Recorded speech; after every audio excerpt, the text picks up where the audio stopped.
নিয়ন্ত্রণ করছে, কোনোটা আদা নিয়ন্ত্রণ করছে, এরকম হচ্ছে। হোয়াট এভার ইজ, যে আমি মনে করি যে professor Yunus is probably is going to miss A chance, যে আমাদের দেশে আর কতবার গণ উদ্বুত্থান হবে।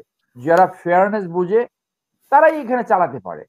তো সরকার যদি ভালো থাকে, বাকি সমস্ত অর্গানাইজেশন, সমস্ত সেমি অর্গানাইজেশন, সেগুলো তো ভালো করার কথা, কিন্তু সবাই বিদেশ থেকে আনতে হবে কেন? ওখানে একটা চাকরি করতো, একটা ছোট বড় একটা ব্যাংকে চাকরি করতো, আইসে গাড়ি দিল, ফ্ল্যাগ দিল, প্রতিমন্ত্রী বাই দিল, মানে ওনার ফ্ল্যাগ লাগবে, ওনার ফ্ল্যাগের বাতাসে পথ পথ পথ পথ করতে হবে, ফ্ল্যাগ লাগবে। একটা প্রেস সচিব বানাইছে, তারও ফ্ল্যাগ লাগবে। না, গণতান্ত্রিক আন্দোলন করার অধিকার সবাই থাকতে হবে, এখানে পার্টিশন করা যাবে না, বা এটাকে ফেভারও করা যাবে না, কাউকে ডিসফেভারও করা যাবে না। কিন্তু আন্দোলন যদি মারমুখী হয়, সেখানে নিয়ন্ত্রণের একটা কথা থাকে, যে তারা যদি জানমালের ক্ষতি করতে চায়।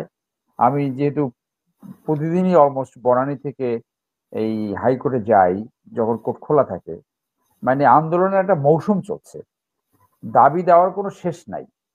এমনকি কিছুদিন আগে দেখলাম 40-50 জন লোক আইসা প্রধান উপদেষ্টার দপ্তরে 2-3 দিন আন্দোলন করলো, কেউ বাধা দিল না। ভালো, আন্দোলন করা মানে 15 বছরে কোনো আন্দোলন করতে পারে নাই তো। ওখানে যদি একটা বৈষম্য লক্ষ্য করা যায় অ্যাপারেন্টলি, কিন্তু ছাত্রদের যে দাবিগুলা, এই দাবিগুলোর ভিতরে তো অনেকগুলার কোনো যৌক্তিক কারণও রয়েছে। কিন্তু আজকে আমি দেখলাম যে জগন্নাথ বিশ্ববিদ্যালয়ের যে দাবি, এই দাবিগুলো আমার কাছে কিছুটা অযৌক্তিকও মনে হয়েছে। 3টে দাবি নিয়ে সমস্ত রাস্তা বন্ধ করে দিয়েছে।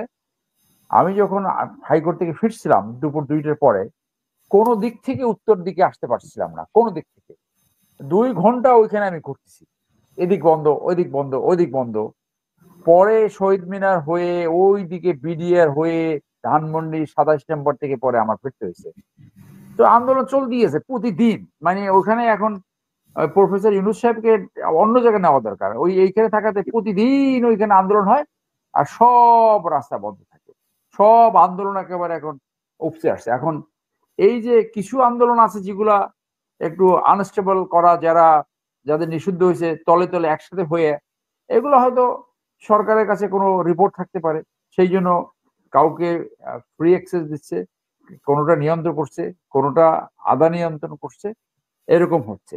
হোয়াট এভার ইজ, যে আমি মনে করি যে professor Yunus is probably is going to miss A chance, যে আমাদের দেশে আর কতবার গণ উদ্বুত্থান হবে। এখন পর্যন্ত 6বার অভ্যুত্থান অথবা বিপ্লবের মাধ্যমে সরকার পরিবর্তন হয়েছে।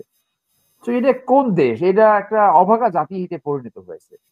তো উনি এই ধরনের একটা সুযোগ পেলেন, এন্ড আই এগ্রি যে উনি সবসময় বলে যে ছাত্ররা আমাকে এনেছে, এটা আনা, এটা আসলে আগে থেকে একটা হোমওয়ার্ক ছিল, যে ওনাকে সরকারে আনা হবে, এটা বোঝা যায়। আর যে উনি মেন্টালি রেডি ছিল, এই ধরনের সিচুয়েশন সৃষ্টি হলে উনি আসবে and he will take over. তার একটা ওয়ার্ল্ড ব্র্যান্ড আছে ঠিকই, কিন্তু রাষ্ট্র পরিচালনার তো কোনো অভিজ্ঞতা নাই। আপনি দেখেন এইখানে একজনও ক্রাইসিস ম্যানেজমেন্ট করতে পারে এরকম অভিজ্ঞতা একজনও নাই। তো উনি যে নেপোটিজম দেখালেন, এটা তো মানুষ পতিত শেখ হাসিনার সাথে তুলনা করতে পারে।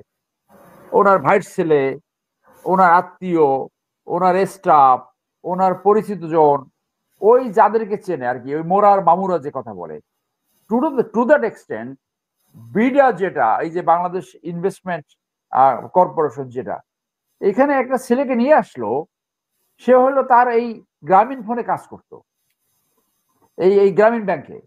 তো এই গ্রামীণ ব্যাংকে আইনে কি একটা বক্তব্য দিল, একেবারে সব, মানে আমাদের দেশটা এইরকম একটা ক্রাইসিসের ভিতর থেকে যাচ্ছে, যে মানুষ আসলে ভালো কোনো উদাহরণ তো দেখে নাই, 2-একটা ভালো কাজ দেখলে সব মনে হয় যেন উড়াল দিচ্ছে। তো এটা তো, এই যে বিডা, এটা তো একটা, chairman of BIDA is administrative job. Administrative অভিজ্ঞতা যাদের আসে, যারা ফেয়ারনেস বুঝে, তারাই এখানে চালাতে পারে। তো সরকার যদি ভালো থাকে, বাকি সমস্ত অর্গানাইজেশন, সমস্ত সেমি অর্গানাইজেশন, সেগুলো তো ভালো করার কথা, কিন্তু সবাই বিদেশ থেকে আনতে হবে কেন? না, আর আশিক সবাই খালি, চৌধুরীকে তো আমরা দেখলাম যে রাতারাতি সবাই হিরো বানিয়ে ফেলেছিল যে হ্যাঁ ওনার একটা একেবারে, প্রেজেন্টেশনের জন্য। রাতারাতি হিরো হলে আবার তাড়াতাড়ি জিরো হয়ে যায়। এবং সেই জন্য আমি বলছি ইনভেস্টমেন্টের যে কথাও তো আমরা শুনছিলাম যে হ্যাঁ, ইনভেস্টমেন্টের তো এও ১ কোটি বোধহয় টাকা ফরেন ইনভেস্ট নাগরিক। করবে। মানে এই যে সব বিদেশি নাগরিক, এটা তো একটা নব্য উপনিবেশ শুরু হয়েছে বাংলাদেশে। 5 তারিখের আগে যারা সাহস নিয়ে কথা বলেছে, মানে বন্দুকের নলের মুখে কথা বলেছে, এই যে মহসিন সাহেব বললো আমরা একসাথে ইয়ে করেছি, একটা অ্যাডহক কমিটি হয়েছিল, সেখানে I was member in supreme court.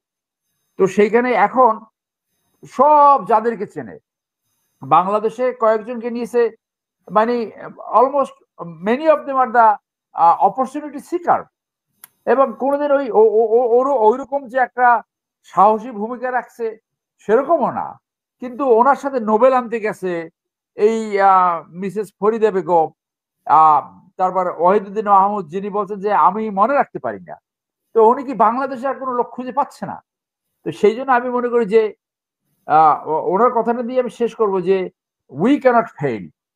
কিন্তু ওনার যে এই ম্যানেজমেন্ট ওনাকে যে বা যারা বুদ্ধি দিয়ে থাকুক, তারা ওনাকে ফেইলের দিকে নিয়ে যাচ্ছে, এবং সেইটা বাংলাদেশের জন্য একটা ডিজাস্টার হতে পারে। এখন আপনি আমি কোন এখন আমি আশার এখন আলো সব দেখেন দেখি। কিনা? আমি আশার আলো একটা জায়গায় দেখি যে বিএনপি বড় পার্টি, বিএনপি জন আকাঙ্ক্ষা ধারণ করা উচিত, বিএনপির ভিতরে গণতান্ত্রিক প্রক্রিয়া চালু করা উচিত, বিএনপির ভিতরে যারা দুশ্চরিত্র এবং দুর্নীতিবাজ তাহলে তো তাদেরকে নির্বাচন দিতে সরাইয়া হবে বিএনপির কাছে যদি আশা তাদেরকে করেন। তাদেরকে সরাইয়া নির্বাচন যখন হয় হোক, তাদেরকে সরাইয়া ভালো মানুষকে সামনে আনা উচিত। এটা বিএনপির জন্য একটা অপরচুনিটি। বিএনপিকে জিয়র রহমানের জিয়র রহমানের ওই পলিসি নিয়ে এটাকে পুনর্গঠন করা উচিত। আমি আমি আসার জায়গায় এটা দেখি, এবং তারা যা পারে করে যাক। একদম যে দুই একটা ভালো কাজ হয় না তা হয়েছে, যেমন এই ঢাকা শহরে আপনি ট্রাফিক লাইট দেখছেন, একটা ট্রাফিক সিস্টেমের ভিতরে বোধহয় ফেরত আসবে। তারপরে অনেক প্রজেক্টের খরচ অর্ধেক কমিয়ে দিয়েছে। এইটা যে কোনো একজন ভালো মানুষ থাকলে হবে। আমি মনে করি প্রফেসর ইউনূস সাহেব আরো কিছুদিন কন্টিনিউ করুক, এবং ওনার যারা কর্মক্ষম আছে সেই সমস্ত উপদেষ্টা, আর যারা অকর্মক্ষম, যারা এই যে দাদি এবং নানি, এদেরকে সরাইয়া আরো ভালো মানুষ, বাংলাদেশের ভিতর থেকে সাহসী মানুষ, দক্ষ মানুষ, যোগ্য মানুষ, সৎ মানুষকে আনা উচিত। তারা একটা ট্যালেন্ট হান্ট প্রক্রিয়ায় যেতে পারে, কিন্তু এর ভিতরে আবার দুই একটা দুষ্ট লোক আছে, সেটা করতে দেবে না। সেই কথাটা যে এই বিডেতে যে এই ছেলেটাকে আনছে, কোন প্রক্রিয়া আনলো? ইচ্ছে হইলো পিক অ্যান্ড চুজ? আমরা তো শুনিও নাই। সেখানে আচ্ছা ঠিক আছে, শর্ট লিস্ট করতে পারতো যে এই 5 জনের ভিতরে আমরা একজন আনবো। ওই গ্রামীণ ব্যাংকে চাকরি করছে, তাকে আইনে এখানে ওখানে একটা চাকরি করতো, একটা ছোট বড় একটা ব্যাংকে চাকরি করতো, আইসে গাড়ি দিল, ফ্ল্যাগ দিল, প্রতিমন্ত্রী বাই দিল। মানে ওনার ফ্ল্যাগ লাগবে, ওনার ফ্ল্যাগের বাতাসে পথ পথ পথ পথ করতে হবে, ফ্ল্যাগ লাগবে। একটা প্রেস সচিব বানাইছে, তারও ফ্ল্যাগ লাগবে, মানে প্রতিমন্ত্রী বানাইতে হবে। সবাই প্রতিমন্ত্রী বানাই দেন, অসুবিধা নেই, সবারে বানাই দেন, ওই সব নিজেদেরকে চেনে। এই জায়গাটার কারণে এই যে একটা নেপোটিজম, এই যে একটা বোঝার ভুল, এই যে could not rise to the occasion, মানে সময়ের সাথে যে প্রয়োজনের সাথে যে জেগে উঠবে, এইটা যে হলো না, এই যে ক্রাইসিস ম্যানেজমেন্ট না করার যে অভিজ্ঞতা, এইটাই বোধহয় এদেরকে ফেইলের দিকে নিয়ে যাচ্ছে। ধন্যবাদ। আপনার নিশ্চয়ই মনে আছে, আপনি ভুলে যান, আশিক চৌধুরী যখন আসি বলে যে একটা ফোন কলে ওনার সমস্ত আয়েশি জীবন ফেলে উনি চলে এসেছেন, এরকম পত্রিকায় হ্যাঁ, এসেছে। আমি কালকে একটা স্ট্যাটাস দিয়েছিলাম এটা নিয়ে, যে একটা পত্রিকার রিপোর্ট আসছে যে বাংলাদেশে কোনো ইনভেস্টমেন্ট আসে নাই। তো সেইটা যখন আমি দিলাম, এখানে দুই একজনে অনেক কমেন্ট করেছে। একজনে কমেন্ট করেছে ওখানে যে একটা একটা লাইফ লিড করতো, এই একটা গাড়ি থাকা তো বাইরে কোনো ব্যাপার না, একটা ইয়ে থাকতো, এখানে আইসা তার চেয়ে 10 গুণ রসের ভিতরে পড়ছে, জুস, একটা জুসি লাইফে চলে আসছে। সো আপনার একটা একটা প্রেজেন্টেশনে সব মানে লাভ দিয়ে উঠছে, যেন কি জানি হয়ে গেছে একটা প্রেজেন্টেশনে। আরে ভাই, গণতান্ত্রিক প্রক্রিয়া থাকলে, সুশাসন থাকলে, ন্যায় বিচার থাকলে, আপনার যদি ডিসপিউট রেজলিউশনের ভালো সিস্টেম থাকে, ইনভেস্টমেন্ট এমনিতেই আসবে। ইনভেস্টমেন্ট একটা বক্তব্যের মধ্যে আসবে না। মূল কথাটা হলো আপনি কোন প্রক্রিয়া তাকে সিলেক্ট করলেন। ওই আপনার গ্রামীণ ব্যাংকে চাকরি করতো, সেই জন্য আপনি তাকে নিয়ে আসেন। অর্থাৎ আপনার পরিচিত লোকই আপনার লাগবে, আপনি বাংলাদেশে আর কোনো মানুষ খুঁজে পাচ্ছেন না। ধন্যবাদ।